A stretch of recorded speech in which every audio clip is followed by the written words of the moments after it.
ಏನಮ್ಮಿಯವರೇ, ಏನು ಹುಡುಕ್ತಾ ಇದ್ದೀರಾ ಹಿಂಗೆ?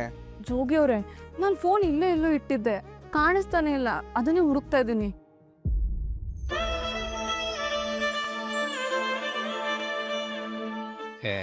ಮೊಬೈಲ್ ತಾನೇ ಬುಡಿ ಅಮ್ಮಿಯವರೇ, ಹೊಸ ತಕೊಂಡ್ರಾಯ್ತು. ಅಮ್ಮಿಯವರೇ, ಫೋನ್ ಕಾಣಿಸ್ತಿಲ್ಲ ಅಂತ ಹುಡುಕ್ದಂಗೆ ನಾನು ಕಾಣಿಸ್ತಿಲ್ಲ ಅಂತ ಒಂದು ಕಿತನ ಹುಡುಕಿದ್ದೀರಾ? ಜೋಗಿ ಅವರೇ, ಏನ್ ಹೇಳ್ತಿದ್ದೀರಾ ನೀವು? ಇನ್ನೇನು ಅಮ್ಮಿಯವರೇ, ನಿಮ್ಗೆ ನನ್ನ ಮ್ಯಾಗ ಈ ನಡುವೆ ಪ್ರೀತಿ ಕಮ್ಮಿ ಆಗದೆ. ನಾನಾಗೆ ನಿಮ್ಮನ್ನು ಹುಡುಕೊಂಡ್ ಬರೋವರೆಗೂ ನೀವು ಕ್ಯಾರೆ ಅಂತಾನು ಅನ್ನಲ್ವಲ್ಲ ನೋಡಿ.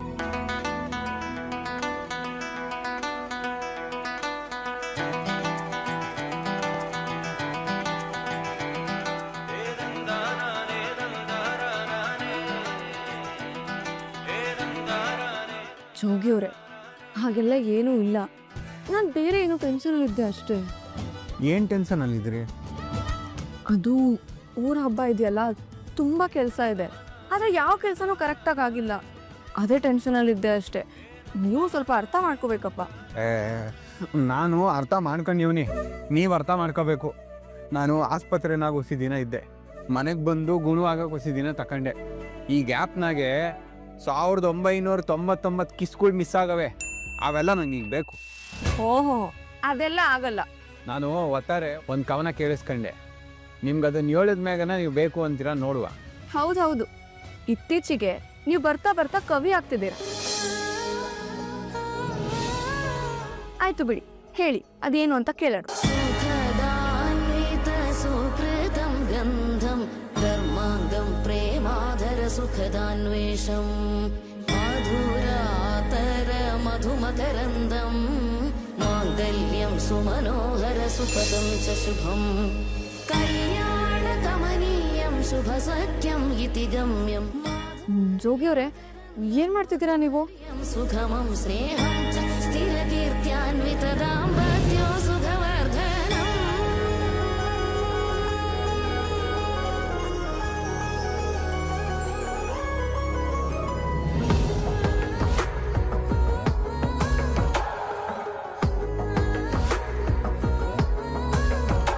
ಇಷ್ಟು ಕಾಯಿಸಿದ್ದು ಸಾಕು. ಪ್ರೀತಿಯ ಮುತ್ತಿನ ಮುಕ್ತ ಸಾಲ. ನಾನು ಈ ಹಿಂದೆ ನೀಡಿದ ಸಾಲಕ್ಕೂ ಈಗಲೇ ಬಡ್ಡಿ ಚುಕ್ತ. ಅದಕ್ಕೇನು ಜೋಗಿ ಅವರೇ, ನೀವು ಕೇಳೋದು ಹೆಚ್ಚ, ನಾನು ಕೊಡೋದು ಹೆಚ್ಚ? ಕೊಡ್ತೀನಿ.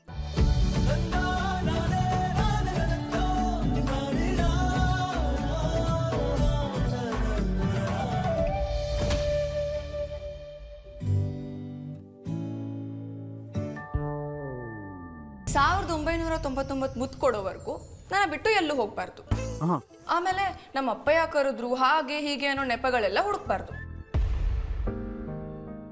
ಯಾಕೆ ಅಂದ್ರೆ ನಾನು 10-20 ಲೆಕ್ಕದಲ್ಲಿ ಕೊಡಲ್ಲ. ನಾನು ಕೊಡೋಕೆ ಶುರು ಮಾಡಿದ್ರೆ ಬ್ಯಾಲೆನ್ಸ್ ಎಲ್ಲ ಕ್ಲಿಯರ್ ಆಗ್ಬಿಡ್ಬೇಕು, ಆ ಥರ ಪಾಲಿಸಿ ನಂದು. ಸೂಪರ್ ಪಾಲಿಸಿ ನಿಮ್ಮದು. ಇದಕ್ಕೆಲ್ಲ ಓಕೆನಾ ನಿಮಗೆ? ಆದರೆ ಒಂದು ಕಡೆ ಯಾವ್ರು ಬಂದು ನನ್ನ ಕಡೆಗೆ ಬತ್ತೀಯ ನಮ್ಮ ಅಪ್ಪಯ್ಯನ ಕಡೆಗೆ ಕೊಯ್ತೀಯ ಅಂದರೆ ನಾನು ನಮ್ಮ ಅಪ್ಪಯ್ಯನ ಕಡೆಗೆ ಹೋಗೋದು. ಯಾಕೆಂದರೆ ನಮ್ಮ ಅಪ್ಪಯ್ಯ ನನಗೆ ಆಕ್ಸಿಡೆಂಟ್ ಆಗಿದ್ದಾಗ ನನಗೆ ಪುನರ್ಜನ್ಮ ಕೊಟ್ಟವನೇ.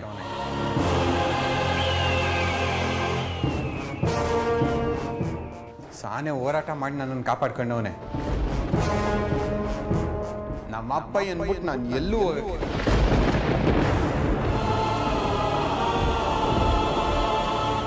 ನನ್ನ ಸಂಕಲನ ರಕ್ತಾನು ನನ್ನ ರಕ್ತಾನು ಒಂದೇ ಆಗಿದ್ರೆ ನನ್ನ ಇಡೀ ದೇಹದಲ್ಲಿರೋ ರಕ್ತ ಎಲ್ಲ ಬಸ್ ಕೊಟ್ಬಿಟ್ಟಿದ್ದೆ. ಅಯ್ಯೋ ಜೋಗಿ ಅವರೇ, ನೀವ್ ಯಾಕೆ ನಿಮ್ಮ ಅಪ್ಪನ ಬಗ್ಗೆ ಕುರುಡು ಪ್ರೀತಿ ಇಟ್ಕೊಂಡಿದ್ದೀರಾ? ನಿಮ್ ತಂದೆಗೆ ನಿಮ್ ಹೇಳಿರೋ ಪ್ರೀತಿ ಎಲ್ಲ ಬೂಟಾಟ, ನಾಟಕದ ಪ್ರೀತಿ. ಪಾಪ ನಿಮಗಿದ್ರ ಬಗ್ಗೆ ಏನು ಗೊತ್ತೇ ಇಲ್ಲ. ಭಯ ಕರೆದ್ರೆ ಹೋಗಲ್ಲ ಅಂತ ಹೇಳಕ್ಕಾಯ್ತದೆ ಅಮ್ಮಿಯವರೇ, ನೀವೇ ಅರ್ಥ ಮಾಡ್ಕೊಳ್ಳಿ.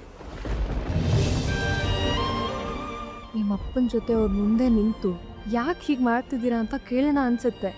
ಆದರೆ ಅವರು ಅದಕ್ಕೆ ಮತ್ತೆ ಹೊಸ ಕತೆ ಕಟ್ಟಕ್ಕೆ ಶುರು ಮಾಡ್ತಾರೆ. ಯಾಕೆ ಸುಮ್ಕೆ ನಿಂತ್ಬಿಟ್ರಿ? ಮಾತಾಡಿ ಏನಾರ. ಏನೂ ಇಲ್ಲ ಜೋಗಿ ಅವರೇ, ಅದೆಲ್ಲ ಬಿಡಿ. ಮನೆಗೆ ಅತ್ತಿಗೆ ಬಂದಿದ್ದಾರೆ, ಅವ್ರ ಕಷ್ಟ ಸುಖ ಎಲ್ಲ ಕೇಳಲ್ವಾ ನೀವು? ಅವ್ರ ಜೊತೆ ಕೂತ್ಕೊಂಡು ಮಾತಾಡಿದ್ರಾ ನೀವು?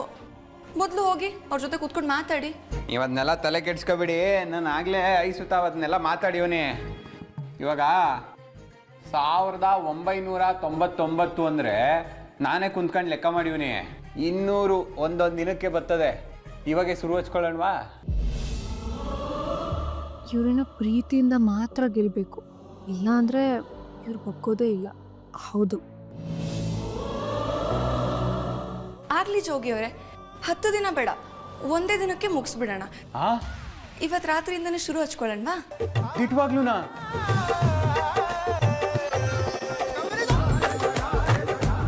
ನಾನು ಆವಾಗಲೇ ಲ್ಯಾಡರ್ ಮೇಲೆ ಹತ್ತಿ ಕ್ಲೀನ್ ಮಾಡೋಕ್ಕೆ ಹೋದಾಗ ಮೊಬೈಲ್ನ ಅಲ್ಲೇ ಎಲ್ಲರೂ ಇಟ್ಬಿಟ್ನಾ?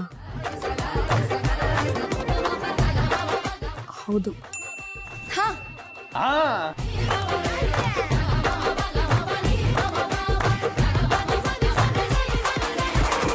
ಅಯ್ಯೋ ಅಮ್ಮೀರೇ 990. ಯಾವಾಗಲೂ ಹಿಂಗೆ ಶುರು ಮಾಡಿಬಿಡೋದು, ಫಿನಿಶಿಂಗೇ ಕೊಡಲ್ಲ.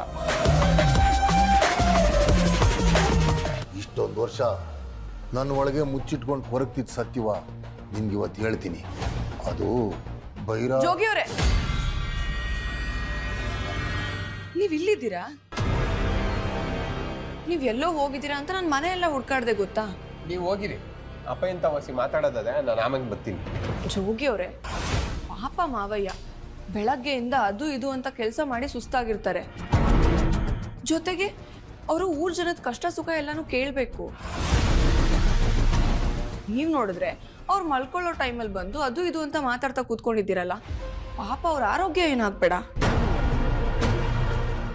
ನಿಮ್ಗೆ ಇನ್ನೊಂದು ವಿಷಯ ಗೊತ್ತಾ? ಏನಮ್ಮಿಯವರೇ ಅಂತ ವಿಷಯ? ಮಾವಯ್ಯನ್ ಬ್ಲಡ್ ರಿಪೋರ್ಟ್ ಬಂದಿದೆ. ನನ್ನ ಸಂಕಲನ ರಕ್ತಾನು ಒಂದೇ ಆಗಿದ್ರೆ ನನ್ನ ಇಡೀ ದೇಹದಲ್ಲಿರೋ ರಕ್ತ ಎಲ್ಲ ಬಸ್ ಕೊಟ್ಬಿಟ್ಟಿದ್ದೆ.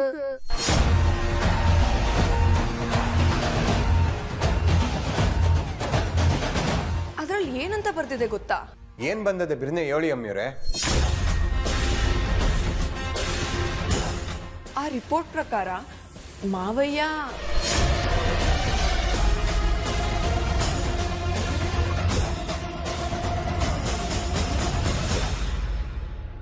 ಇನ್ಮೇಲೆ ಜಾಸ್ತಿ ಸ್ಟ್ರೆಸ್ ಮಾಡ್ಕೋಬಾರ್ದಂತೆ, ತುಂಬಾ ರೆಸ್ಟ್ ಮಾಡ್ಬೇಕಂತೆ.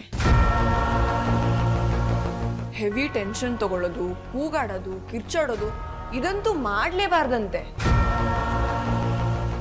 ಆಮೇಲೆ ಜೋಗಿಯವರೇ, ಇನ್ನೊಂದು ಇಂಪಾರ್ಟೆಂಟ್ ವಿಷಯ ಏನಂದ್ರೆ, ಮಾವಯ್ಯನ್ ಬ್ಲಡ್ ಗ್ರೂಪ್ ಸಿಗೋದು ತುಂಬಾ ಅಪರೂಪ ಅಂತೆ.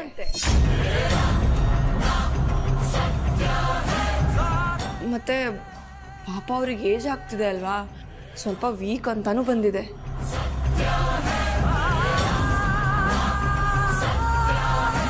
ಅಪ್ಪಯ್ಯ, ಇಷ್ಟೊಂದೆಲ್ಲ ಇಟ್ಕೊಂಡು ನೀನ್ ಯಾಕೆ ನಂಗೆ ಏನು ಹೇಳಲಿಲ್ಲ? ಕೆಲಸ ಕಾರ್ಯ ಅಂತ ಓಡಾಡ್ತಾನೆ ಇರ್ತೀಯ. ಮೊದಲು ಹೋಗು, ನೀನ್ ಮನೆಗೆ ಹೋಗು. ಇಲ್ಲ ಶಂಕರ, ಅದೇನೋ ಕೇಳಕ್ ಬಂದಲ್ಲ, ಅದನ್ನ ಕೇಳ್ಬಿಡು, ಆಮೇಲೆ ಹೋಗಿ ಮನೆ ಕತ್ತೀನಿ. ಅಪ್ಪಯ್ಯ, ಇವಾಗ ಬೇಡ, ನಾಳಿಕೆ ಊರ ಹಬ್ಬ ಅದು ಇದು ಅಂತ ಓಡಾಟ ಎಲ್ಲ ಇರ್ತದೆ. ನೀನು ಹೋಗಿ ಈಗ ಮನೆಗೆ ಹೋಗು. ಹೂ ಮಾವಯ್ಯ, ಇನ್ಮೇಲಿಂದ ನಿಮಗೆ ಕೆಲಸ ಸ್ವಲ್ಪ ಜಾಸ್ತಿನೇ ಇರುತ್ತೆ. ಯಾರು ಯಾವಾಗ ಏನೆಲ್ಲ ಕೆಲಸ ಕೊಡ್ತಾರೋ ಏನೋ, ಪಾಪ ಅದನ್ನೆಲ್ಲ ನೀವು ಒಬ್ಬರೇ ನಿಭಾಯಿಸ್ಬೇಕು. ಎಷ್ಟು ಅಂತ ನೋಡ್ತೀರಾ, ಯಾವುದು ಅಂತ ಮಾಡ್ತೀರಾ ಹೇಳಿ? ಮೊದಲೇ ನಿಮ್ಮ ಬ್ಲಡ್ ವೀಕ್ ಇದೆ. ಹೋಗಿ ಮಾವಯ್ಯ, ನೀವು ಹೋಗಿ ಸುಧಾರಿಸ್ಕೊಳ್ಳಿ. ನೀವು ಹೊರಡಿ, ನಾನು ಆಮೇಲೆ ಮನೆ ಕತ್ತೀನಿ. ಜೋಗಿ ಅವರೇ, ಬನ್ನಿ ಹೋಗೋಣ.